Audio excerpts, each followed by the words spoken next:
Manuel, ¿por qué hoy? ¿Por qué precisamente quiere usted romper su silencio y empezar a hablar de este tema? De estos temas, porque son un montón. ¿Por qué quiere hablar ahora? Pues realmente lo quería hacer antes, pero pues estábamos en la lucha de poder salir a los medios y pues ya tenemos la autorización por parte de un juez para ejercer el derecho a la libre expresión. ¿Y por qué? Por el tema de las amenazas que estoy recibiendo y sobornos, porque pues obviamente si no recibo dinero por callar, realmente pues me han dicho de que van a atentar en contra de mi familia o pues en este caso en contra mía. Es cierto que recientemente le llegó a usted una información donde le ofrecían 600 millones de pesos para que usted siguiera callando y no revelara información valiosa. No tanto 600 millones, pero sí me han llegado varias ofertas. La más alta ha sido de 1.200 millones de pesos por quedarme callado o cambiar las versiones a lo que ya he dicho ante la fiscalía. ¿Y quién le envía este soborno?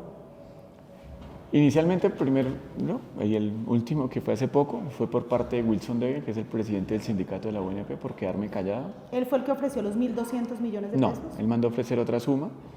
Sí, ¿De cuánto? Exactamente esa fue de 400 millones de pesos. Una fue de 800 y la otra de 1.200, sí. Exactamente por quedarme callado, por retractarme en ciertas cosas de que él sabe que yo sé que hicimos juntos. Sí. Sí. Otras están por parte de Edgar, que es la persona que participó en la fuga de Matamba. Edgar es el caballista. El caballista, exactamente. Y el otro, pues, realmente por el tema de la gente dueña de la mercancía. ¿Y el caballista cuánta plata ofreció para que usted se quedara callado? Él ofreció 800 millones de pesos. 800 millones de pesos. Manuel, ¿ustedes eran amigos con Wilson Devia? Compartían negocios y digamos que mal o bien una relación, si se puede decir, de amistad. ¿Ustedes por qué pelearon? Pues inicialmente la relación con él fue una relación básica por el tema del alquiler de esquemas de la unidad. Ahí fue donde empezó todo el tema. Pero la relación con Wilson se empezó a fortalecer pues a raíz de la celebración de negocios que hacíamos, de cosas que él ponía contactos y yo ponía los míos y hacíamos ciertas cosas ilegales. ¿A ustedes quién los presentó? Juan Pablo Ortiz, quien es una persona que es escolta de la UNP. ¿Es cierto que la Fiscalía, Manuel, tiene pruebas de consignaciones a las cuentas personales de Wilson Devia sobre los alquileres de carros? Sí, efectivamente se han proporcionado unas cosas ante la Fiscalía, que han sido esas pruebas, que sé que conociendo las artimañas de Wilson va a decir que son de otras cosas, pero pues obviamente fueron de pago de alquiler de esquemas y otras fueron consignaciones a cuentas de personas que eran los intermediarios. ¿Y cómo era ese negocio de alquiler de carros para los artistas? ¿Ahí también tenía que ver Wilson Devia o eso es un episodio solamente del ex subdirector de la UNP, Ronald Rodríguez? No, estamos hablando del tema, ahí ya sería con tema de Ronald Rodríguez, que era donde se alquilaban los vehículos para los artistas. Devolviéndonos al tema de Wilson Devia, ¿cómo operaba Wilson Devia? Pues como yo lo he dicho, Wilson Devia es una persona que se muestra ante todo el mundo como la persona ejemplar, el sindicalista que no tiene un pecado, pero realmente si vamos a ver, tiene más pecados que cualquiera. ¿Sí? Es una persona solapada realmente. ¿Sí? O sea, uno asume la responsabilidad de los delitos que uno ha cometido, en este caso los que yo he hecho, pero es que Wilson se las da de que él nunca ha cometido nada, cuando realmente con Wilson se cometió el tema de vender los esquemas, cobrar a personas por esquemas de asignación, recibir platas de vehículos que realmente él vendía y después iba y los quitaba, esperaba que la gente arreglara los carros y después iba y los quitaba y no hacía documentos, esto con empresas que son contratistas de la UNP, no sé si aún sigan siendo contratistas de la unidad, temas como de buscar personal, compañeros de él, que hoy día, pues cuando se acaba el tema del DAS, que los reestructuraron en migración, en CTI, él usaba a esas personas para hacer falsos allanamientos y robarse en mercancías de ciertas personas. Todo ese tema se hacía con Wilson Devia. ¿Es cierto que a Pereira llegó Wilson Devia para hablar con el fiscal del caso días después de esa incautación de los 340 kilos de marihuana? Sí, efectivamente, pues mi primo fue capturado en ese momento, en ese carro que era de la Unidad Nacional, de uno de los esquemas que Wilson me alquiló, que es de Yesid Torres. Sí, efectivamente él llegó a hablar con el fiscal, no sé qué motivo o qué interés tendría él en llegar a hablar con el fiscal.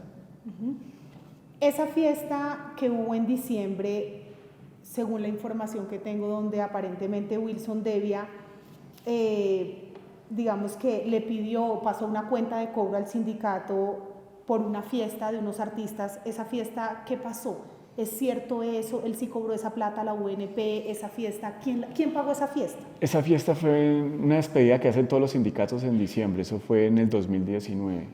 Ya obviamente yo gozaba del esquema que él me había alquilado y por temas de promesas que él me hacía, como todas las que hace, me dijo que le financiara o le ayudara con unos artistas. Entre esos pues estaba Giovanni Ayala, está el artista de Yo Me Llamo Rafael Orozco y pues estaba el hijo de Giovanni Ayala, que es Sebastián Ayala, y iba a un show de unas garotas. Finalmente pues como había una buena relación en ese momento con Wilson Devia, pues yo me ofrecí a pagar ese tema, ¿sí? Y porque él dijo que él me podía ayudar con más esquemas, alquilando más esquemas similar a lo que yo tenía, pues obviamente ya con esa conversación que habíamos establecido yo dije, no, pues yo le voy a proporcionar eso y pues él me va a ayudar con otros temas. Finalmente yo pagué esa fiesta, ¿sí? Donde asistió todo el sindicato, el rifo, premios, de todo, y él pasó, la cuenta de cobro realmente la pasé yo con la empresa de nosotros, porque él me dijo, páseme eso para poder cobrarle al sindicato, pero realmente él no gastó ningún peso en la fiesta porque prácticamente lo di todo yo, y la cuenta de cobro que se pasó por parte de la empresa se le hizo hacia el sindicato, pero ese dinero nunca ingresó, eso fue realmente para él. ¿Y cuánta plata de cuánto era la cuenta de cobro que le La pasó? cuenta de cobro estaba por 17, 18 millones de pesos, pero sé que adicionalmente él cobró como 15 millones de pesos por el toque que hizo Giovanni Ayala, que supuestamente le dijo al sindicato que por aparte le habían cobrado eso. Manuel, ¿cómo es la historia de unos tokens que ustedes entregaban? Le pongo aquí el billete de 2.000 porque tengo información que con un billete de 2.000 era la manera como usted se identificaba o identificaba a la persona a la cual usted con confianza le podría entregar la droga. ¿Cómo es esa historia? Un ejemplo, yo llegaba a Cali, yo tomaba contacto pues con la persona que es la dueña de la droga o era la dueña de la droga, me decía le va a llegar una persona con el billete terminado en 474, las 3 últimas cifras. Yo estaba en el restaurante que ellos me indicaban o en el lugar, la persona me llegaba con el billete de 2.000, me lo presentaba y pues yo ya sabía que esa era la persona que debía entregarle la droga. Entonces yo me iba con la persona hacia donde él me dijera a entregar la mercancía.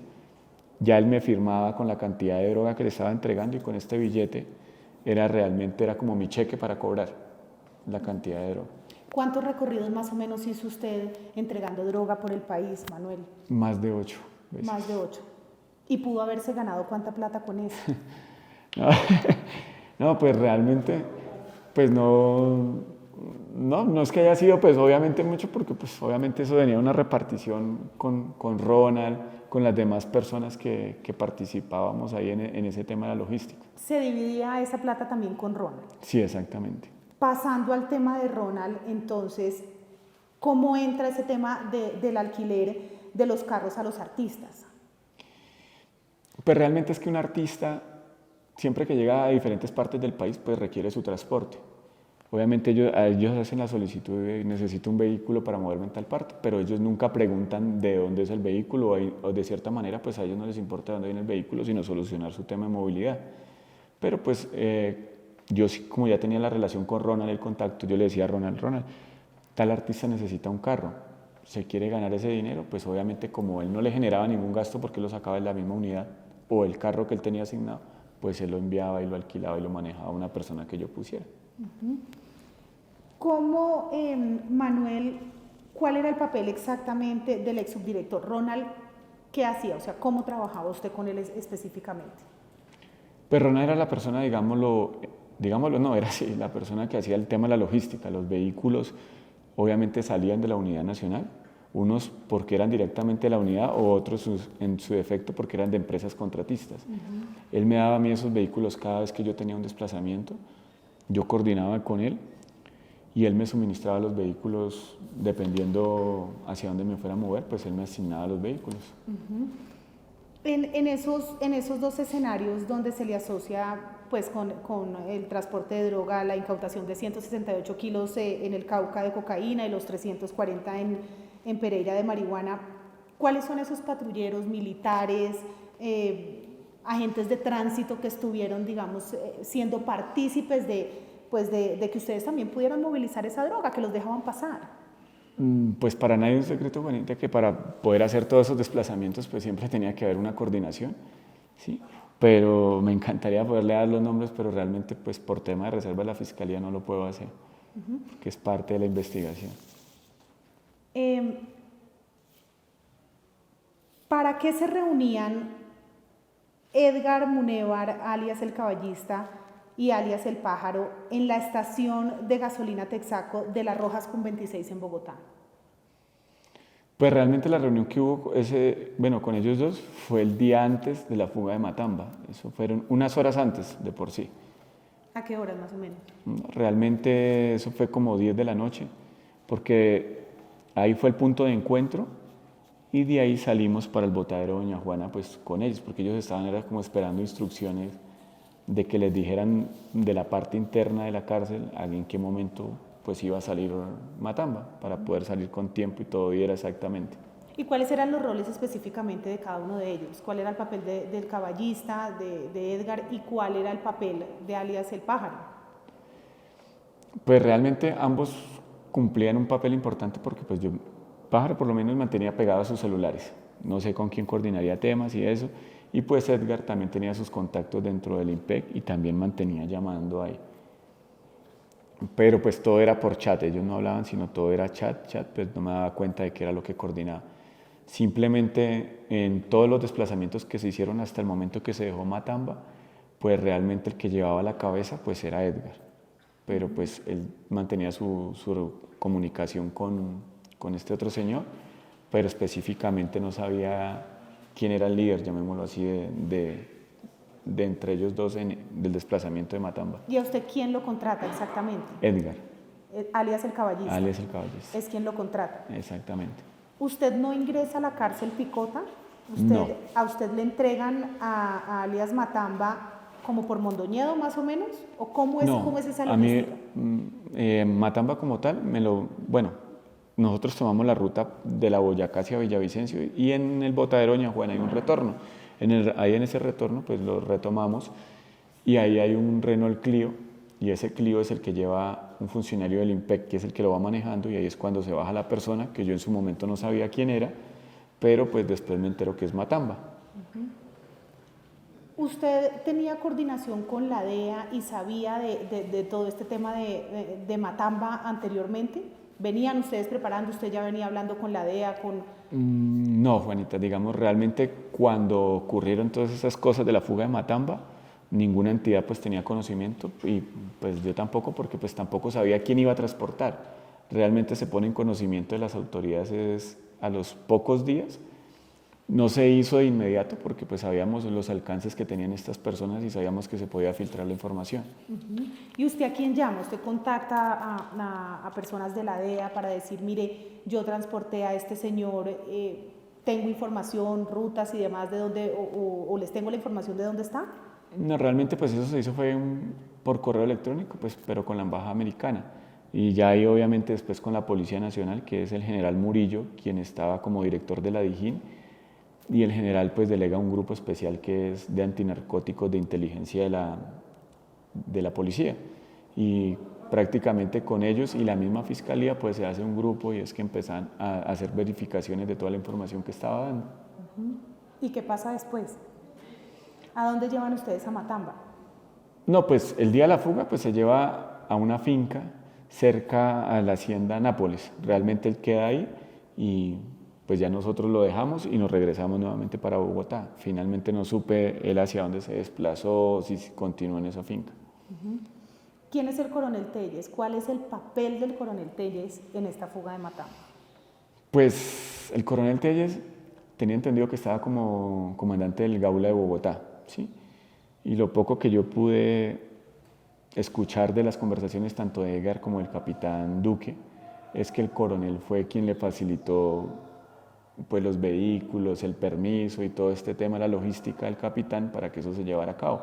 Y era quien lo mantenía en Bogotá, en el Gaula como tal, para que él pudiese brindarle una colaboración a estas personas en otras actividades que ellos venían haciendo. ¿Y después qué pasó? Matan a Matamba y usted qué información le queda de eso, ¿no siguió pues digamos como negociando con la DEA y demás?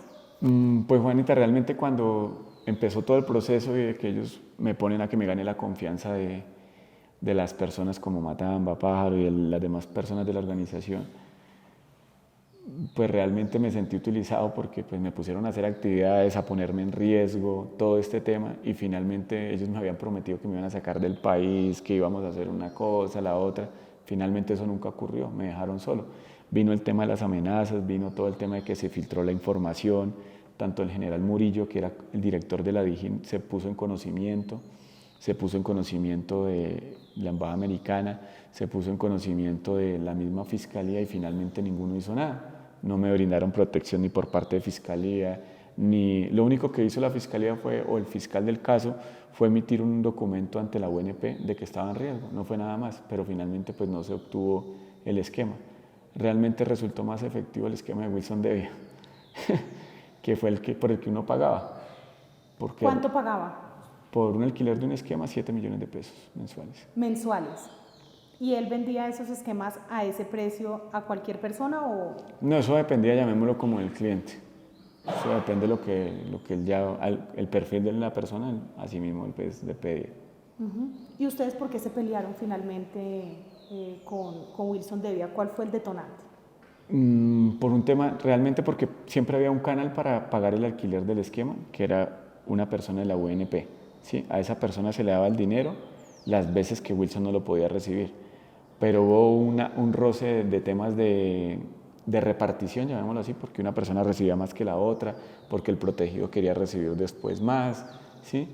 Y finalmente porque él me quiso elevar la tarifa y pues yo le dije que no. Entonces ese fue el choque y el detonante porque pues no llegamos a ningún acuerdo. ¿Y cuándo fue esa pelea? ¿Cuándo dejaron ustedes de hablarse? Fue entre el 2020 y el 2021.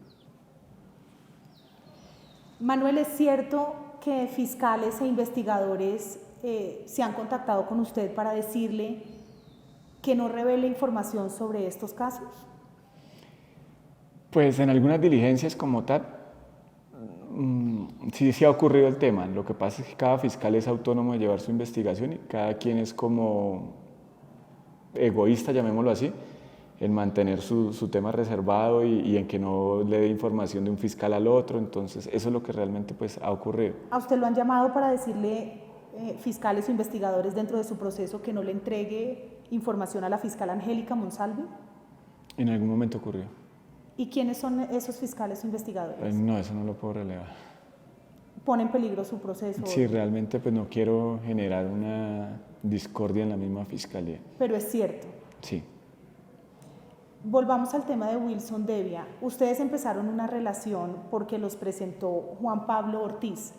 Juan Pablo Ortiz, ¿eso era una escolta de la UNP? Tengo entendido que actualmente está en la UNP. Y él los pone en contacto a ustedes y ustedes empiezan a hacer negocios con el tema de los esquemas. ¿Tenían ustedes una relación de amistad? ¿Se compartían ustedes, digamos, espacios los fines de semana? ¿Eran amigos? Sí, realmente con Wilson Devia desde el 2019, que se empezó el tema del alquiler del esquema que él me dio. Él compartió muchas veces en mi casa, con su familia, su hijo. Compartía en mi casa asados y pues con algunas personas del mismo sindicato. ¿Cómo empezaron ustedes a negociar juntos, a trabajar juntos estos esquemas de seguridad? No, realmente pues como ya se estableció una amistad, llamémoslo así, o un lazo más fuerte, pues ya había más la confianza para compartir más cosas y para, digamos, socializar temas de negocios. Entonces pues ya yo le buscaba contactos o amistades que tenía que requerían eso y pues obviamente él era el que hacía la negociación. ¿Y él hacía la negociación para vender esquemas de seguridad? Algunas veces para vender y otras para alquilar. ¿Y cómo era el proceso? ¿Cómo era el proceso de vender los esquemas? Igual que lo que me ofreció a mí como tal. Toca llenar unos formularios, hacerle el perfil, toca hablar con la persona que hace el nivel de estudio. Todo, pues, obviamente él se basaba en que cobraba 200, 300, 400 millones dependiendo de la persona. Obviamente él los perfilaba porque pues ya él me preguntaba, bueno, esta persona tiene dinero o no tiene dinero, pues para sí mismo cobrarle, y buscaba la necesidad de esta persona, si necesitaba o no el esquema, y así mismo le cobraba. Y 200, 300 millones. Eso era por un tema de 1 año, 2 años, pero pues obviamente él decía que 1 año, y en el año pues le ayudaba a renovar el nivel de riesgo para que continuara con su esquema. ¿Y el esquema que incluía? ¿Una camioneta? Una camioneta blindada y 2 unidades. Obviamente si la persona ya quería un vehículo seguidor, pues le generaba un costo adicional.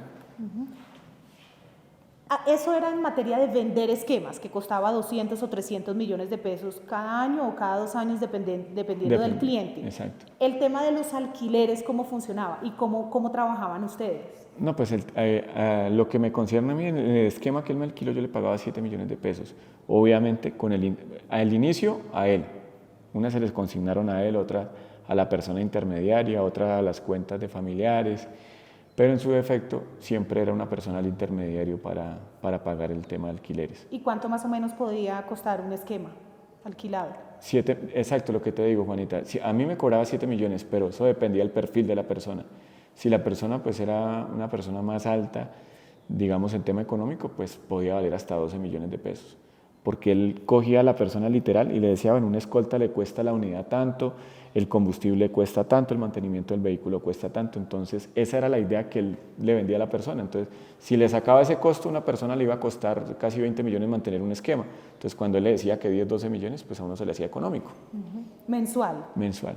Y el esquema incluía entonces, dependiendo de la cantidad de hombres que pidiera el cliente, 1 o 2 personas y una camioneta. Exacto, y pues aparte de eso, uno gozaba del mantenimiento por parte de la UNP, el combustible, porque a los vehículos les dan un tope de combustible mensual.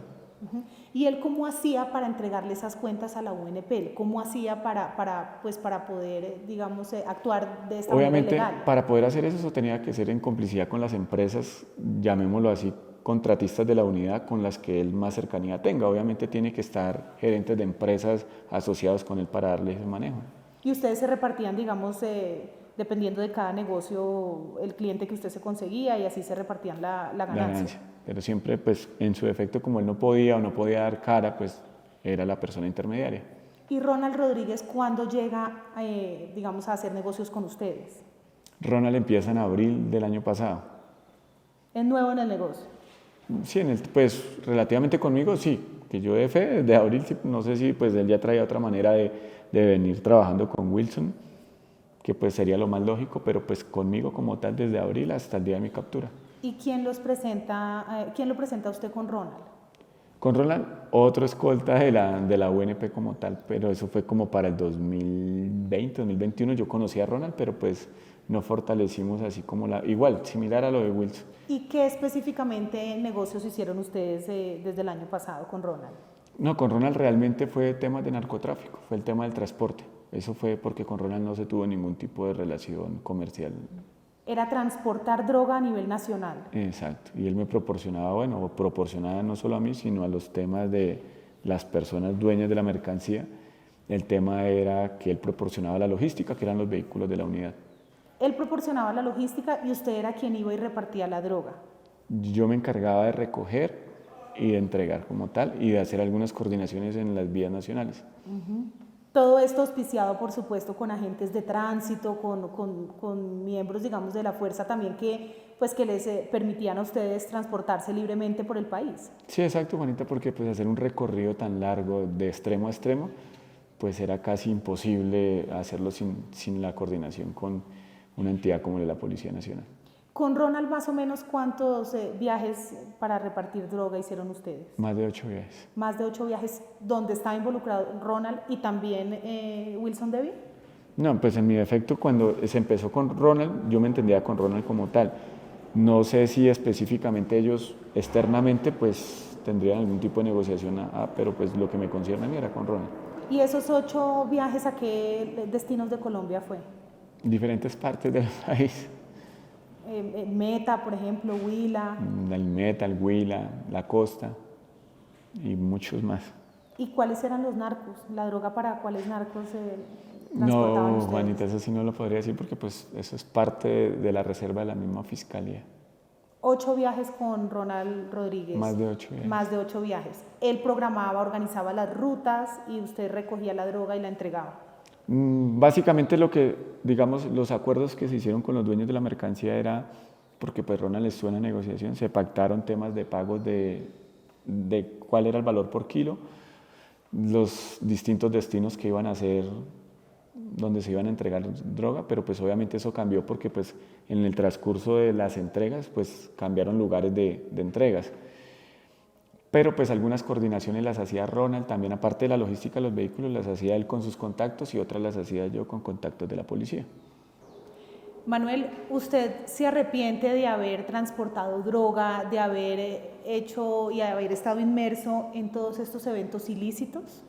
Claro, Juanita, porque finalmente lo que uno pierde es la libertad y es lo más preciado que tenemos y uno se da cuenta es cuando ya está acá en esto.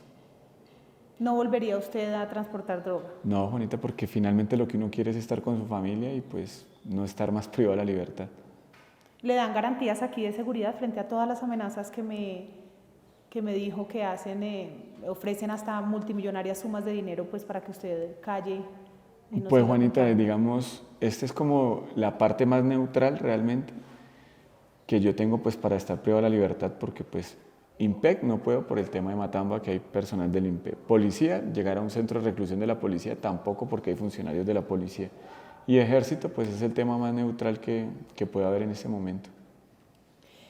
¿A usted lo torturaron en la cárcel Picota de Bogotá? Realmente sí tuve malos tratos por parte del IMPEC, tanto en Picota como en Cómbita. ¿Y qué le hicieron en Picota? En Picota en 2 ocasiones intentaron sacarme después de las 9 de la noche, supuestamente porque iba removido para otro pabellón, cuando eso es imposible que lo hagan, intentaron sacarme a la fuerza, pero pues los demás internos no dejaron. Y bueno, eso fue en Picota, fueron 2 episodios y a raíz de eso pues me sacaron para Cómbita. En Cómbita pues recibí unas amenazas en una celda de un interno, que fue una videollamada por parte de personas de la fuga de Matamba, y el otro tema que fue el tema del envenenamiento, pues que obviamente por razones de eso también me sacaron. ¿Hace cuándo fue la última vez que recibió usted un soborno donde lo invitaban a callar y que le pagaban una multimillonaria suma de dinero? Eso fue hace poco que tuve una visita familiar que realmente pues me enviaron la razón con esa persona, que es la que te estaba comentando que pues es por parte de Wilson Devia, que si yo no recibía el dinero pues que era lo más favorable que tenía, que era recibir el dinero, o si no pues que mi esposa iba a terminar con un tiro en la rodilla. ¿400 millones de pesos era lo que...? No, en este mensaje pues realmente no me mandaron a hacer la oferta como tal específica de qué valor, sino de que si aceptaba o no aceptaba. Y pues como yo no me he pronunciado más en el tema, pues ya obviamente, y como se han dado cuenta que he seguido dando información, pues obviamente les genera alarma a ellos.